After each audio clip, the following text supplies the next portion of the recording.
सभा में आए हुए प्रत्येक संत को मेरा हृदय से आभार कि आप एक छोटे से संदेशे पर चलकर के आए।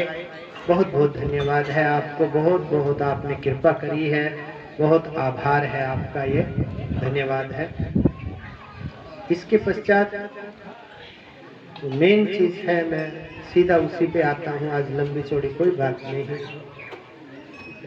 कि परमात्मा के चरणों में आपका सबका प्रेम हो, आप सबकी भक्ति प्रबल हो, यही मैं माता जी से प्रार्थना करता हूँ कि वो आप सबको सदमार्ग पे पहले से रख रखा है, क्योंकि आप सब सत्संगी आए हुए हैं, सबके ऊपर भगवान की भगवती की कृपा है, तभी सत्संग में हो। और इतनी कृपा हो कि आप अपने लक्ष्य को प्राप्त करें, मनुष्य जीवन को सफल बनाएं, ऐसी शुभ प्रार्थना करता हूं। और उसी के लिए मैं आपको अपना निजी संदेश भी यही देता हूं कि देखिए, जीवन के अंदर साधना के बिना कुछ भी प्राप्त नहीं होने वाला। साधना करनी क्या है? किसी दूसरे को नहीं साधना, स्वयं को साधना। जैसे कोई भी अगर घुड़सवारी सीखना चाहता है, घुड़सवारी करना चाहता है, तो घोड़े को चलना नहीं सिखाया जाएगा। उस घोड़े के ऊपर हम कैसे स्थिर बने रह सकते हैं, ये पहले हमारे अंदर दृढ़ संकल्प और उसकी जानकारी आना जरूरी है। अनाड़ी से अनाड़ी भी घोड़ा हो, अगर सवार सही है तो उसको अपने वश में कर लेता है, उस पर वो सवारी कर लेता है।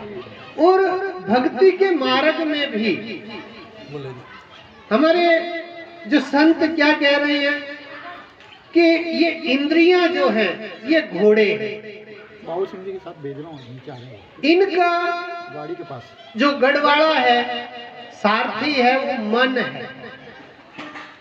और आत्मा जो है इस रथ का सवार है, असली जो मालिक है वो रथी जो है वो आत्मा है। तो हम सब अगर साधना नहीं करेंगे, उस घोड़ों की सवारी हम तभी कर सकते हैं जब हम पहले उस सारथी को अपने वश में करेंगे।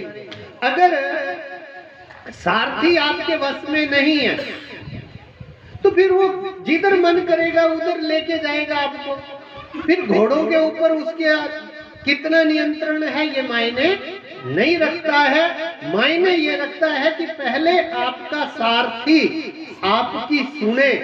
आपको ड्राइवर को कि भाई चल दिल्ली ले चल, रोका नहीं भाई मैं तो अहमदाबाद जाने वाला हूँ, तो क्या आपकी सवारी पूरी हो पाएगी? नहीं होगी।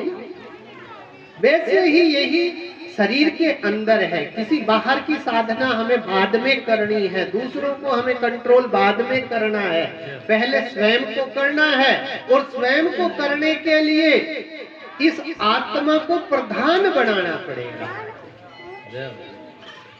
है सब कुछ है, आप ही हैं, परंतु क्या है, ये उस मालिक के जैसे भटकी हुई है कि जैसे कोई घर का धनी हो ना, वो बाई राम के पीछे लग लेता है कि अब तो तू ही मेरी सब कुछ है, जैसे मर्जी घर तू चला, तो फिर उस घर का क्या होता है, बारह बाट हो जाता है। वैसे ही अगर इस शरीर के अंदर हम मन की मानने लगेंगे, हम इंद्रियों के सुख को ही लक्ष्य मानने लगेंगे, तो सारा बारह बाट हो जाएगा।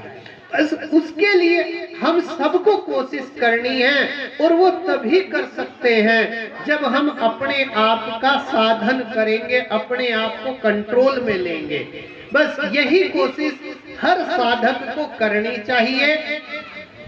हर गुरुमुखी को, हर सत्संगी को यही कोशिश करनी चाहिए कि उसे इंद्रियों का दास नहीं होना है, मन का गुलाम नहीं होना है। उसे आत्मा की आवाज को पहचानने का, उस आत्मा की आवाज को सुनने का हुनर सीखना है, ताकि उसको आत्मबोध हो जाए और अपने ऊपर उसका नियंत्रण हो जाए। इन्हीं वचनों के साथ आप सबके लिए मैं भगवान से यही प्रार्थना करता हूं कि आप सब भी, वैसे तो सबने इंद्रियों की गुलामी तो छोड़ ही रखी है, क्योंकि तभी सत्संग में शामिल हुए हैं, लेकिन आप और निखरो और चमको और आगे बढ़ो। इसी शुभ कामना के साथ मैं अपनी वाणी को विराम देता हूँ। बोलिए श्री सद्गुरुदेव की जय हो।